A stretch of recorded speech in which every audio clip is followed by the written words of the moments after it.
qu'il est bon, qu'il est agréable pour des frères d'habiter unis ensemble. C'est comme l'huile la meilleure qui, répandue sur la tête, descend sur la barbe d'Aaron, qui descend sur le bord de ses vêtements. C'est comme la rosée de l'Hermon qui descend sur les montagnes de Sion, car c'est là que l'Éternel donne la bénédiction. Amen. Donc, préparez-vous par rapport à ça. C'est la fin de l'année. Nous n'avons qu'une seule journée d'action de grâce. J'aimerais qu'on puisse en avoir plus que ça, comme je le dis régulièrement. Mais préparons-nous par rapport à cette journée-là. Il y aura des témoignages. Les gens vont offrir à Dieu ce que eux estiment que Dieu doit recevoir par rapport à ce que Dieu a fait dans leur vie pendant toute cette année 2014. Amen. Nous atterrissons, nous sommes pratiquement à la fin de l'année 2014 et nous sommes en train de parler de l'évaluation d'une manière ou d'une autre, amener chacun d'entre nous à réfléchir sur sa vie, sur comment a été sa vie en 2014. Et c'est dans cette optique-là que nous continuons à parler de ce que nous sommes en train de partager avec chacun d'entre vous, du moins les dimanches. Le dimanche passé, j'ai parlé des regrets. Ne laissez aucun regret derrière vous. J'aurais dû faire ça. J'aurais dû faire ça. Je vais continuer sous cette même angle, mais en parlant d'un aspect qui fait partie d'une série d'enseignements que j'ai prévu donner probablement l'année prochaine sur le changement. J'ai pris un aspect de cet enseignement que je vais partager avec vous aujourd'hui.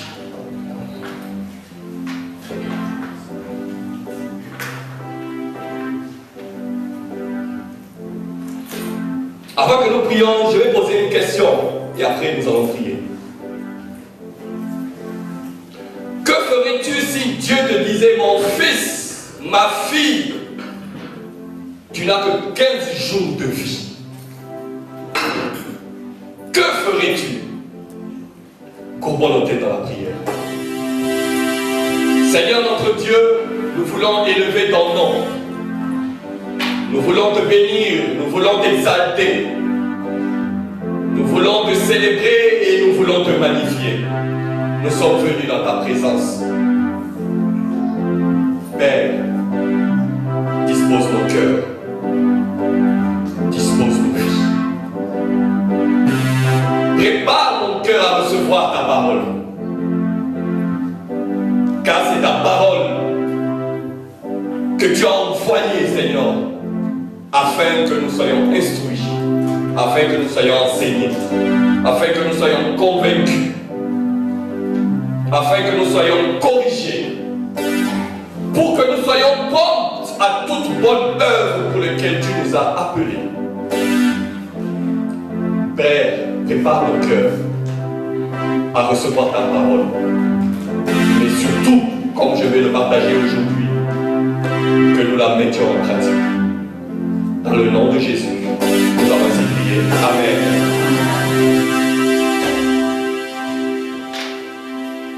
Amen. Amen. Mon fils, ma fille, tu n'as que 15 jours pour vivre. Que feras-tu?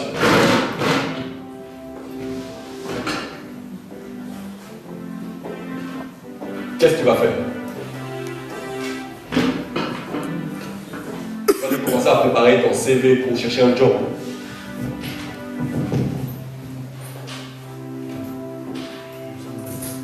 Tu vas faire quoi? Pardon? Tu vas commencer à te repentir. Ça, c'est une bonne chose que les gens font. Ils commencent à regarder. Est-ce que j'ai un problème avec quelqu'un? Qu'est-ce que j'ai fait? À l'église, je vais pas. Maintenant, je commence à aller tous les jours. On me dit, non, je dois servir Dieu. Bon, je vais quand même servir Dieu comme il me reste 15 jours. Je vais quand même le chanter pour que, du moins, tu puisses m'accepter. Je suis toujours en colère avec mon mari. je vais quand même faire un effort. Même s'il me parle mal, je vais supporter, je vais accepter ça. Je vais toujours faire du bien. J'ai un problème avec quelqu'un, je vais me réconcilier avec lui. J'ai un différend avec ma soeur et mon frère, je vais rétablir ce différend.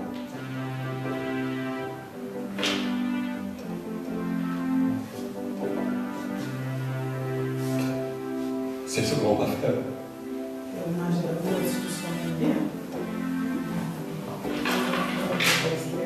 Qu'est-ce que tu vas faire?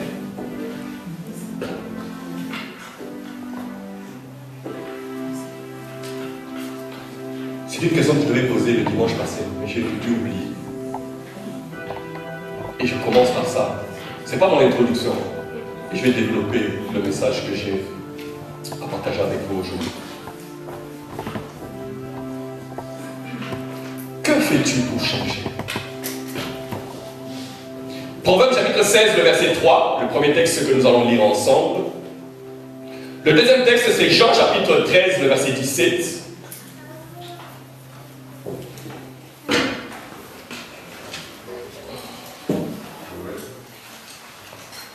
Et puis je vais donner d'autres textes au fur et à mesure que nous allons avancer. Je vais les citer parce que curieusement aujourd'hui, j'ai prévu beaucoup de textes, mais je ne vais pas tous, je vais seulement les citer au moment où je suis en train de prêcher.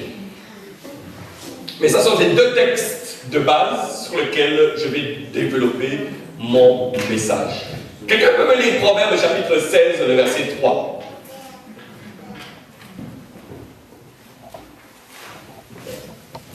Proverbe 16, verset 3. Recommande à l'Éternel tes œuvres et tes projets réussiront. Amen. Recommande à l'Éternel tes œuvres et tes projets réussiront. Jean chapitre 13, le verset 17. Quelqu'un d'autre peut lire ce texte?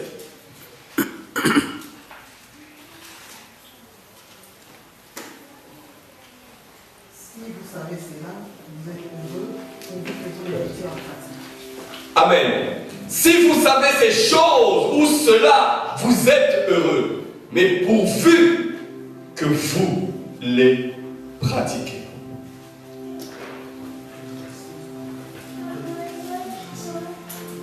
Qu'est-ce que je fais pour changer? Nous sommes vers la fin de l'année.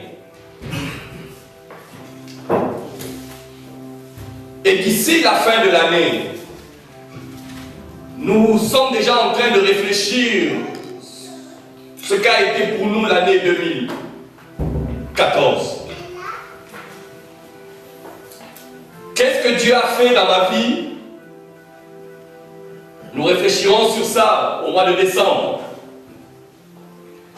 Mais j'aimerais beaucoup plus que chacun d'entre nous puisse mettre devant lui non seulement tous ces enseignements qu'il a écoutés pendant cette année 2014,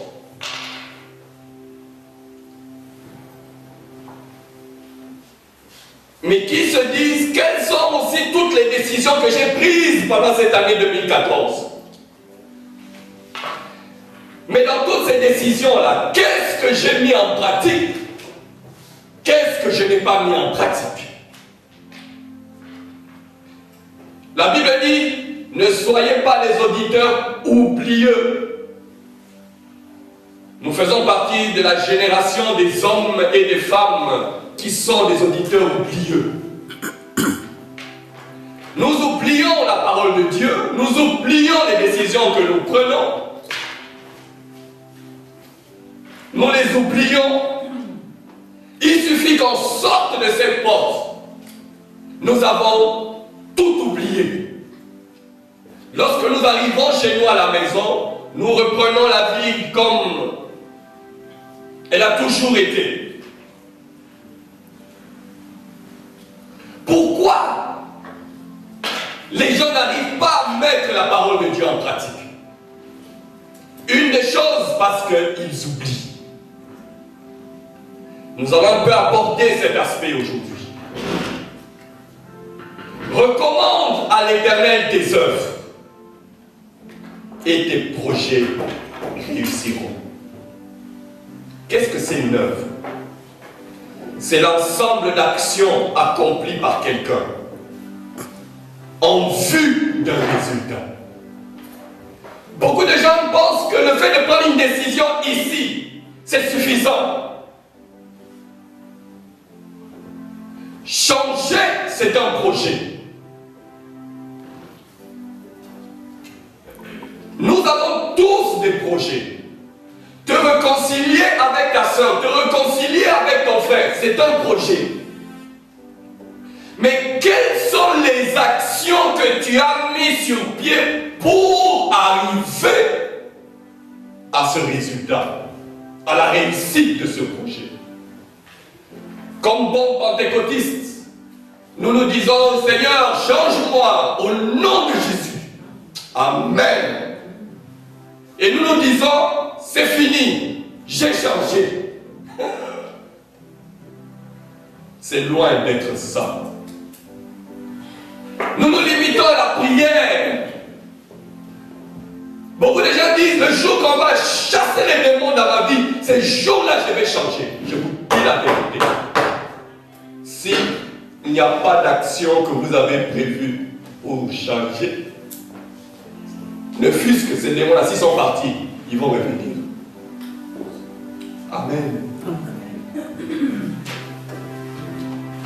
Beaucoup de gens dans la vie chrétienne ne savent pas garder leur délivrance. Recommande à l'Éternel tes œuvres et tes projets réussiront. Et ton projet réussira.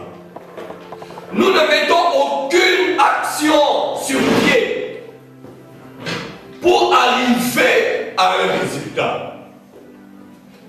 Nous croyons que Dieu le fera à son temps. Je reviendrai sur cette déclaration, mais permettez-moi de le faire maintenant. J'entends beaucoup de gens dire, le jour que Dieu voudra, je changerai. Je vais vous dire une chose. Tu ne changeras pas le jour que Dieu voudra. Tu changeras le jour où toi tu voudras changer.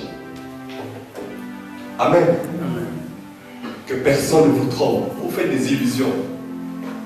Non, le jour que Dieu voudra que je serve Dieu, le jour que Dieu voudra que je le serve, je vais commencer à le servir. C'est faux. Le jour que vous voudriez de servir Dieu, c'est alors que vous allez servir Dieu. Si quelqu'un ne veut pas, Dieu n'oblige jamais. Il y a une chose dont Dieu est incapable de faire, c'est de sauver quelqu'un contre sa volonté. Amen. Oui, effectivement. Tu ne fais pas, Dieu ne peut rien faire. Il est incapable de faire quelque chose. Il ne saura rien faire. Il a décidé, tu crois, tu es sauvé. Il n'a pas dit si tu crois ou tu ne crois pas, je vais te sauver. Je ne sais pas, peut-être qu'il y a ça dans votre vie. Beaucoup de gens aiment bien s'asseoir sur la souveraineté. Ils disent non, Dieu est capable de faire toutes choses. Oui, mais il y a des choses dont Dieu n'est pas capable de faire. De te sauver contre ta volonté. Si tu ne veux pas changer, même la grâce qui est disponible pour aider les gens à changer, cette grâce-là, elle sera suspendue sur ta tête. Recommande à l'Éternel tes œuvres. Recommande à l'Éternel tes actions. Quelles sont les actions que tu as mises sur pied pour obtenir le résultat de ce que toi tu attends, de ce que Dieu t'a demandé dans ta vie? Si vous savez ces choses, vous êtes heureux, pourvu que vous les pratiquez. Il y a beaucoup de choses que Dieu nous a dit pendant cette année 2014. Il y a beaucoup de décisions que nous avons prises. Où sont ces décisions que vous avez prises? Êtes-vous arrivé à pratiquer? Êtes-vous arrivé à atteindre ce projet dont vous avez désiré de tout votre cœur qui est en rapport avec la décision que vous avez prise toute cette année 2014.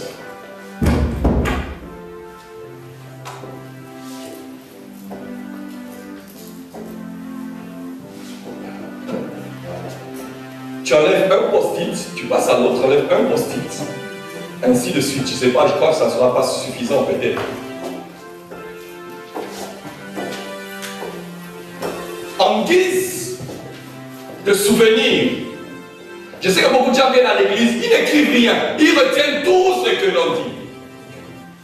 Je vais vous dire une chose, il est très difficile que tu retiennes quelque chose sans l'avoir écrit quelque part. Très difficile. Il ne faut pas te faire des illusions. Tu oublies très facilement. Dis à ton voisin, si tu n'écris pas, tu vas oublier.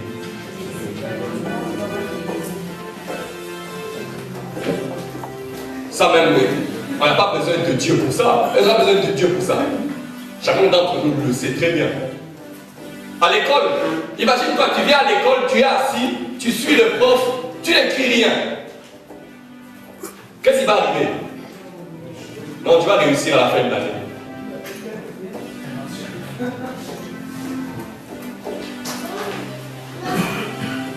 Sur ce papier que vous avez, j'aimerais que chacun d'entre nous, nous en prenne un petit temps. Tu vas te rappeler, à partir de maintenant, tu vas écrire toutes les décisions que tu as prises pendant cette année. La preuve même que tu ne vas même pas te rappeler de ça parce que tu les as écrites nulle part. Tu as écrit ça nulle part. C'est beau, hein? Tu as écrit ça nulle part et puis,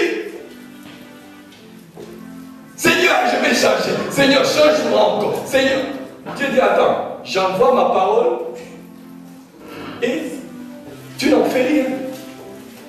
Rien. Tu écris.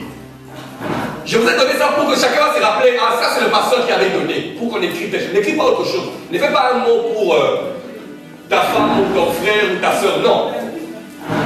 Rappelle-toi, écris. Voici les décisions que j'ai prises. Et parmi ces décisions-là, nous verrons, tu verras.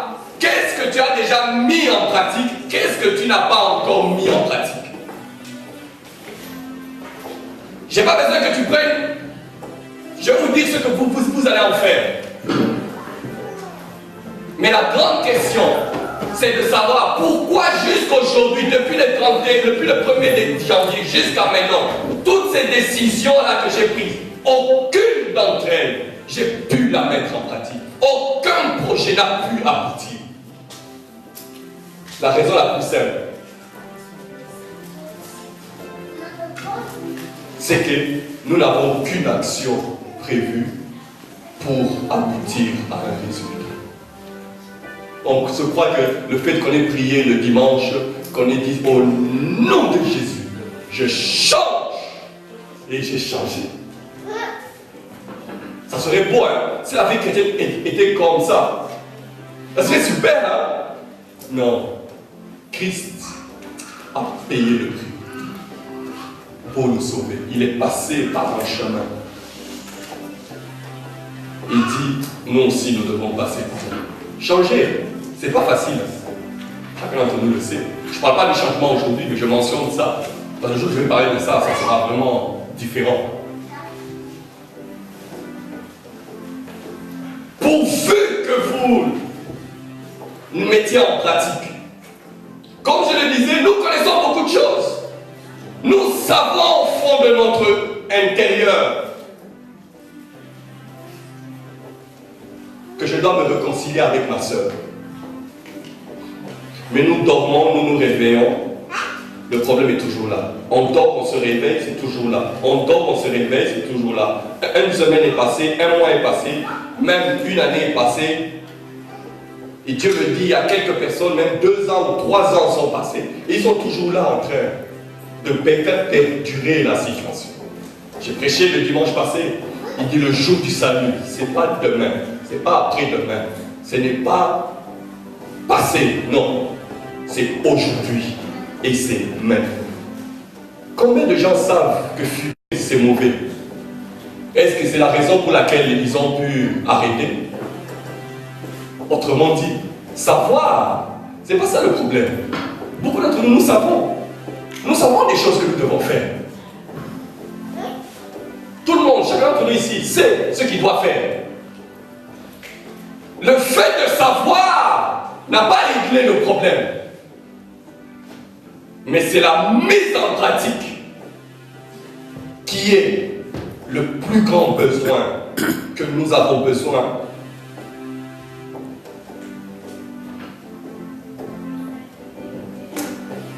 De comprendre et de mettre cela sur pied. La Bible dit ceci: si quelqu'un est en Christ, il est une nouvelle créature. Les choses anciennes sont passées et voici toutes choses sont devenues nouvelles. Parmi ces choses anciennes, il y a la marche par la vue. Il y a le fait d'entretenir l'apparence. Il y a beaucoup d'autres choses. Mais dans toutes ces choses anciennes qui doivent passer, il y a des mauvaises habitudes qui doivent aussi passer. Un homme disait ceci, que l'habitude c'est une seconde nature. Il y a des habitudes que nous avons qui doivent s'arrêter. Quelles sont les habitudes que tu avais au début de l'année qui continuent jusqu'à maintenant? J'aimerais que tu écrives ça. Je ne vais pas te demander de me remettre ce papier-là. Dès que tu te rappelles de quelque chose, pendant que je suis en train de prêcher, parce que moi je suis en train de prêcher, Dieu va te rappeler certaines choses. C'est la prière que j'ai faite. Que Dieu te rappelle toutes les choses qu'il t'a dites depuis le début de l'année, les décisions que tu as prises, et que jusque-là sont restées une lettre morte, que tu puisses les inscrire. Pendant que je serai en train de parler d'autre chose, tu vas écouter autre chose. Le Saint-Esprit est à l'œuvre dans la salle afin de te rappeler quelles sont les décisions que tu as prises depuis le début de l'année jusqu'à maintenant et que jusque-là tu n'as toujours pas mis en pratique. Je parlais des habitudes. C'est une façon permanente, fréquente ou régulière ou inattendue d'agir. Il continue à agir de cette manière, malgré qu'on lui a dit, malgré qu'on lui a parlé, mais il continue toujours d'agir, toujours de faire les choses. À un moment donné, j'ai dit, mais je ne comprends pas pourquoi je n'arrive pas à abandonner. Parce que tu ne mets aucun plan d'action pour arriver à ça. Ce que j'ai fini par comprendre, le changement, ça ne se produit pas simplement chez les chrétiens, même chez les païens. J'ai entendu des témoignages des païens qui n'ont rien à voir avec l'évangile, qui avaient une vie désordonnée, mais qui ont pris une décision et qui ont maintenant une vie en ordre. Ils ne sont pas chrétiens, mais en plus, ça fait partie des enseignements que je vais partager avec vous pendant l'année 2015. Mais nous, en plus, nous avons Dieu, nous avons le Saint-Esprit.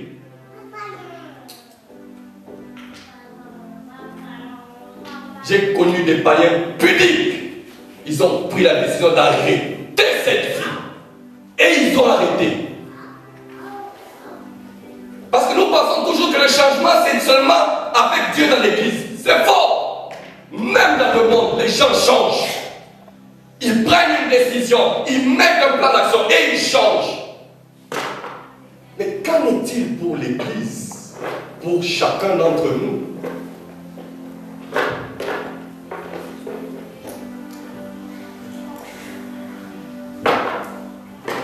Qu'en est-il? Pourquoi? Non, les chrétiens les plus spirituels, non. Le jour que Dieu voudra que je change, je changerai. Ce jour-là n'arrivera jamais tant que toi-même tu n'as pas pris la décision de changer. Amen. Ce n'est pas savoir qui est le problème. Parce que lorsque nous pensons à toutes les connaissances que nous avons et que nous ne mettons jamais en pratique, nous nous apercevrons que ce n'est pas le fait de connaître. Il y a un homme qui a dit ceci, un célèbre homme, C'est une pensée qui est purement biblique, la Bible en parle. Vous avez toutes les sagesses que vous avez dans le monde. La plupart de ces sagesses ont leur source dans les Écritures. Les mêmes principes qu'ils énumèrent, vous les retrouvez dans la Bible. Albert Einstein a dit ceci un jour. Un problème créé ne peut être résolu en réfléchissant de la même manière qu'il a été créé. C'est drôle, hein? Et c'est vrai. Tu as créé un problème, pour le résoudre, tu dois d'abord changer ta manière de réfléchir pour résoudre ce problème. Moi je dis, mais comment des païens peuvent avoir de la sagesse comme ça pour faire des déclarations? Ça, la Bible parle du renouvellement de l'intellect. Si tu ne changes pas ta manière de réfléchir, ça fait partie des éléments qui peuvent, des éléments déterminants dans le cadre du changement qui peut se produire dans la vie de quelqu'un. Le changement n'est pas le fruit du hasard. Si vous ne faites rien, il n'y aura rien. Pendant 2 minutes, pendant 5 minutes, je vais vous donner la liste des facteurs que nous avons, nous en tant que chrétiens, pour changer. Nous avons plusieurs garde-fous que Dieu a mis à notre disposition en tant que chrétiens pour changer. Premièrement, il y a ce que j'ai dit, la décision prise. Lorsque chacun d'entre nous prend une décision pour rétablir sa relation. Pourquoi je parle beaucoup de relation? Pourquoi je ne sais pas? Il y a un problème de relation. Pour rétablir sa relation avec sa femme, avec son mari, avec ses enfants. Ça, c'est déjà le fait que le Saint-Esprit t'ait parlé. Même si le Saint-Esprit ne te parle pas, toi-même tu sais que tu dois. Donc la décision que nous avons prise est déjà un élément qui doit nous pousser à nous dire, non, voilà, je dois changer. Pourquoi? Parce que j'ai pris une décision. À part la décision que nous prenons, il y a l'Église qui est aussi un garde-fou pour nous rappeler que nous devons changer. Dieu ne cesse, comme la Bible dit, ne prenez pas la patience de Dieu comme étant une faiblesse. Il y a quelqu'un qui disait non, si Dieu était contre moi, même mon salaire, je n'allais même pas avoir ça. Non, ton salaire, tu vas avoir ça. Bien. Même si tu ne donnes pas ta dîme, ton salaire, tu vas l'avoir. Pas de problème.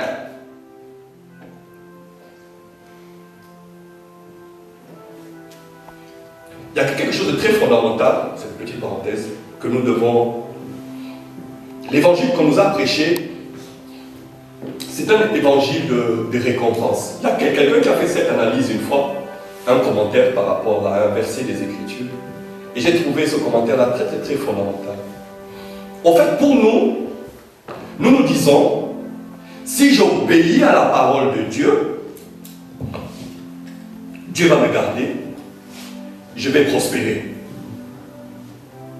C'est l'optique dans laquelle nous vivons, la plupart des chrétiens. Et même l'évangile que nous prêchons, c'est ça. Même lorsque j'entends parfois beaucoup de personnes en train d'intervenir, il y a cet aspect-là. Si tu obéis, tu vas te prospérer, tu auras de l'argent, tu auras une voiture, tu auras une maison. Mais l'autre aspect qui est biblique, ça c'est mon point de vue, c'est ça qui consiste à obéir à Dieu parce que Dieu le demande. Point. C'est comme un enfant qui dit je vais faire telle chose pour que maman m'aime. Non. C'est comme un enfant qui dit non, papa m'a dit ça, je vais lui obéir. Point. C'est pas qu'on voit un peu cette différence. Elle est claire. L'évangile que nous prêchons, ça tend beaucoup plus vers cet aspect. Donc si j'obéis, si je donne, Dieu va me ouvrir mes portes. Dieu va m'ouvrir les portes. Dieu va me donner un mari. Dieu. Non. Ne faites pas ça. Amen. Obéissez à Dieu. parce que tu veux plaire à Dieu, parce que Dieu veut que tu vives, que tu fasses les choses correctement. Point. Qu'il donne, qu'il ne donne pas. C'est comme vous avez les chrétiens, même s'il a une voiture, il n'a pas de voiture, il est marié, il n'est pas marié, il est joyeux et il vit sa vie chrétienne. Arrêtez cet évangile de mettre en rapport l'obéissance aux choses matérielles et autres. Je vais vous dire la vérité, cet évangile-là, il n'est pas correct. Nous mesurons les gens en fonction de ce qu'ils ont. Si la richesse c'était un indicateur des bénédictions de Dieu, tous les richards seraient au ciel. Vrai ou faux? Parce qu'ils en ont. Si c'était les critères, c'était avoir des voitures, avoir des biens matériels. Tous ceux qui en ont. Je ne vais pas trop ma télé dedans. Vous savez, avant, je me disais, un jour, je regardais un documentaire des gens qui vivaient dans la forêt. J'ai dit, ah, mais ces gens-là, il y a une chose qui leur manque, si vous au moins arriver en Europe. Mais après, j'ai compris avec Dieu. Il y a des gens qui sont heureux dans cette forêt équatoriale. Qui sont heureux. Qui, lorsqu'ils arrivent à la fin de leur vie, ils sont heureux. Que quelqu'un est en train de vivre ici.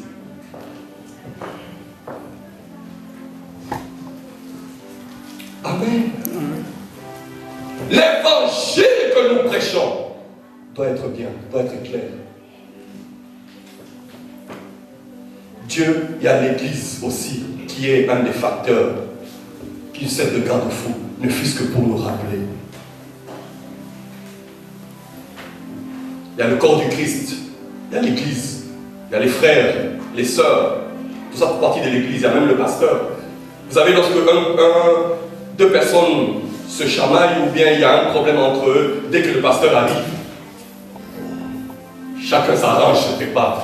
C'est comme je vous avais raconté l'autre fois un couple qui était en discussion très très fort. Et puis il y a quelqu'un qui a frappé à la porte. L'enfant est allé ouvrir. Dès que l'enfant a vu, il le pasteur. Papa et maman sont redevenus normaux.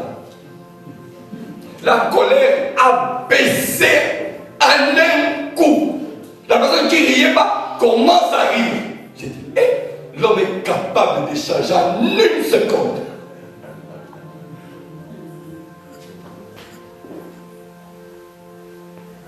Et lorsque Dieu voit ça, il rit.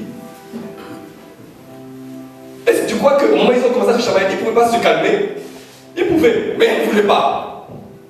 Ils ont continué. Brièvement, il y a l'église, comme je l'ai dit. Il y a les frères et sœurs. Et je reviendrai sur ça. Excusez-moi. Lorsque la Bible dit ceci dans Ézéchiel chapitre 3, le verset 16 à 23. Tu as un frère qui a un problème, qui ne vit pas correctement. Au lieu de l'exhorter pour qu'il vive correctement, toi tu le laisses, tu dis que tu l'aimes. Non.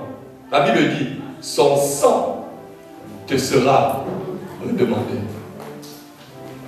Nous avons ce problème-là dans l'église ici. Des gens qui connaissent, qui savent clairement, il y a telle personne. Ils n'ont même pas le courage d'aller le voir. Mon frère, ma soeur, la vie que tu mènes là, tu ne trouves pas qu'elle n'est pas bonne? Il dit non. Si je lui dis ça, il va... Bon, tu peux le laisser aller, tu peux le laisser continuer. C'est le jour qu'il va avoir des problèmes, une catastrophe, ça va. Il dit, ah, je savais qu'elle avait cette fille-là. Et tu savais après. Dieu t'a permis que tu saches pourquoi. Pour que tu l'encourages à rester dedans. Non.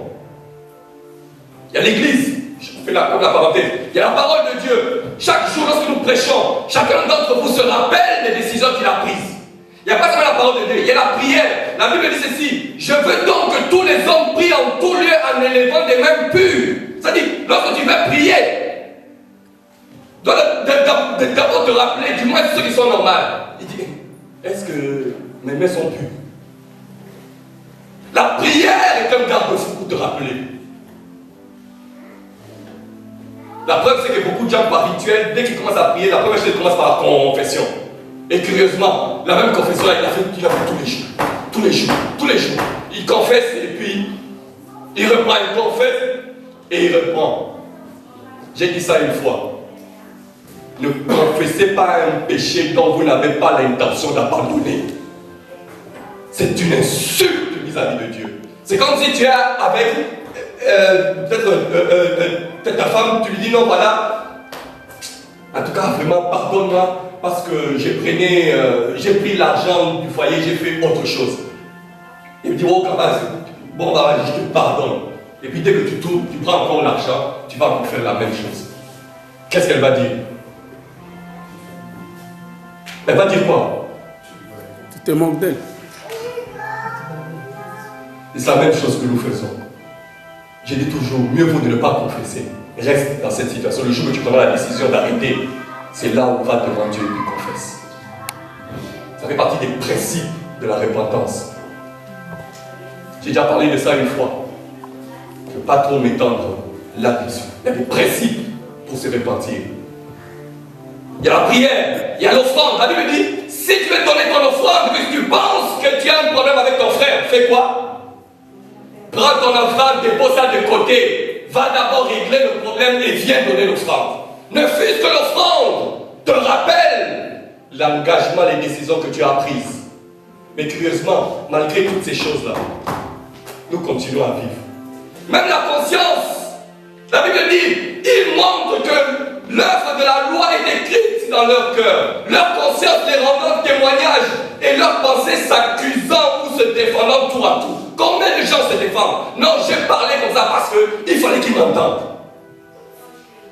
Votre conscience est là pour te rappeler les décisions que tu as prises. Mais malgré ça, tu fais quoi?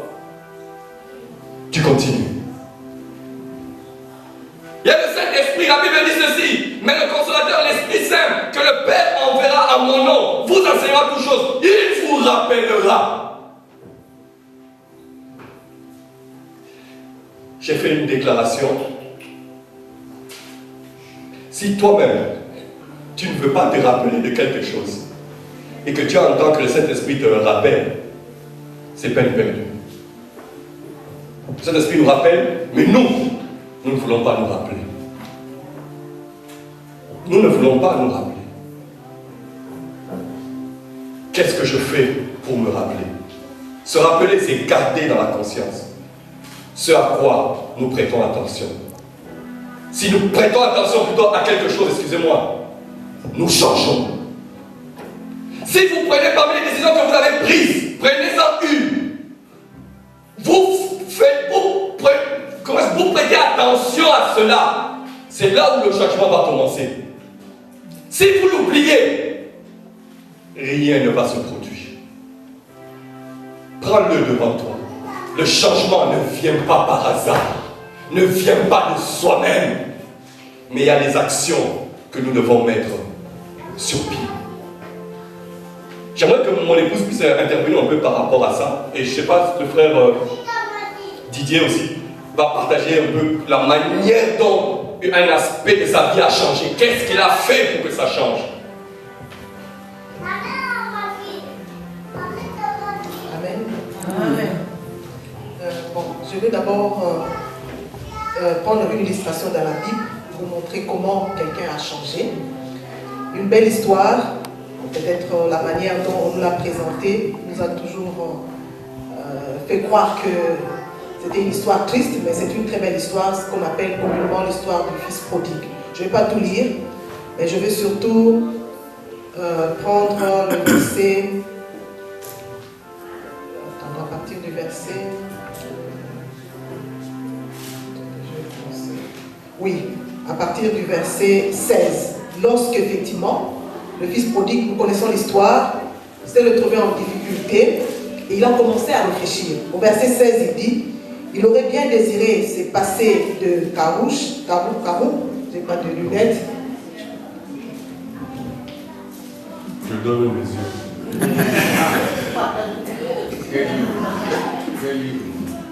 Dans Luc 15, à partir du verset 15. Donc on peut lire toute l'histoire pour comprendre. Au verset 14, on dit: lorsqu'il eut tout dépensé, une grande famine survint dans ce pays et commença à manquer de tout. Il se lia avec les habitants du pays qu'il envoyait dans ses champs pour faire paître le pourceau. Verset 16. Il aurait bien désiré se rassasier des carottes que de manger les pourceaux, mais personne ne lui en donnait. Verset 17 surtout. Rentré en lui-même, il s'est dit, combien d'employés chez mon père ont du pain en abondance, et moi ici, je péris à cause de la famine. C'est un peu ce que le pasteur a dit. À un moment donné, on se rend compte qu'on est dans une situation difficile et on prend une décision. Donc, ça commence d'abord par les pensées. Comme il a dit, renouveler les pensées. Donc, on est dans une situation et on commence à réfléchir. On a créé une situation et on commence à réfléchir ce que la situation aurait été si on n'avait pas pris la mauvaise décision. Verset 18, c'est la décision. Je me lèverai, j'irai voir mon père et je lui dirai, Père, j'ai péché contre le ciel et envers toi. Ce que je peux retenir ici, c'est que il conjugue le verbe au futur. Je ne sais pas si dans d'autres versions c'est comme ça, mais ici en tout cas, j'ai dit, je me lèverai, j'irai vers mon père. Donc il projette de faire quelque chose, il projette de prendre une décision. Et 19, il dit, il réfléchit en lui-même, il dit, je lui dirai, je ne suis plus digne d'être appelé ton fils, traite-moi comme l'un de tes employés. Et au verset 20, il se leva et alla vers son père, comme il était encore loin. Donc voilà, c'est ce que je voulais vraiment faire ressortir. Il prend une décision, je ferai ceci, et il se lève au verset 20. Je ne sais pas combien de temps est passé, on ne nous le dit pas, mais il se leva et alla vers son père. Donc c'est ça. Il avait préparé ce qu'il va dire. Il avait préparé même ce qu'il allait dire. Je me lèverai et j'irai vers mon père. Je lui dirai. Et ça c'est très important. Lorsque nous commençons d'abord par regarder la situation dans laquelle nous nous trouvons, et comme le pasteur l'a dit, il y a plusieurs garde-fous, il y a plusieurs choses qui peuvent nous dire que nous ne nous trouvons pas dans une bonne situation. Donc on ne peut pas changer, on ne peut pas prendre une décision si on n'est pas conscient de la misère dans laquelle on se trouve. Et comment, peut-être c'est ce que je peux ajouter, il y a aussi des frères et sœurs dans la communion fraternelle, on peut toujours nous dire, voilà ça c'est pas bien. On peut toujours se dire, quelle est cette chose que plusieurs personnes m'ont déjà reproché? Quelle est cette situation que plusieurs personnes m'ont déjà dit que ça c'est pas bien? Et en nous-mêmes, souvent, nous taisons la voix du Seigneur qui nous fait comprendre que ça c'est pas bien. Ici, il y a toujours ce mot qui dit, on me juge. Ça c'est, en fait, un frein, c'est quelque chose que l'ennemi utilise souvent pour nous empêcher de changer. Juger, en fait, c'est quoi? Je pense que le jugement, c'est dire à quelqu'un, voilà ce qu'il n'est pas. Et puis prononcer une sentence. Les juges, ce sont là. Mais que ton frère ou ta soeur vienne te donner un conseil. Et souvent, c'est ce que nous faisons, un conseil. Ma soeur, mon frère, ne trouves-tu pas? Non, tu me juges. Ça, c'est vraiment quelque chose pour laquelle nous devons faire attention en tant qu'enfants de Dieu. Ça nous met sur nos gardes et ça nous empêche d'écouter des fois le conseil du Seigneur. Donc faisons bien attention lorsque nous adoptons des langages que nous retrouvons ici pour être sûr que cela n'est pas un piège de l'ennemi. Donc ça c'est vraiment quelque chose que je peux dire. Et effectivement, changer, comme nous l'avons dit, c'est prendre une décision. C'est, agir en fonction de cette décision. Et dire que voilà, je verrai les choses, c'est souvent un piège. Moi je l'ai vu dans ma propre vie, je l'ai vu dans mon couple. Des difficultés que nous avions, que nous avons décidé de changer, et j'ai toujours dit, et nous avons l'habitude de dire, mon mari et moi, lorsque vous décidez de faire quelque chose que Dieu vous demande, faites le premier pas, la grâce de Dieu sera là. Au fait, ça ne vient pas après. C'est même tenter Dieu pour dire, ben, je vais d'abord voir la grâce de Dieu et poser le premier pas. Non, la grâce elle est là. Et lorsque vous posez le premier pas, la grâce de Dieu va continuer à vous suivre. Ça c'est ce qui est vrai et ça c'est ce qui est biblique. Mais n'inversez pas les choses. Ça c'est une forme de d'incrédulité. Ça c'est la paresse.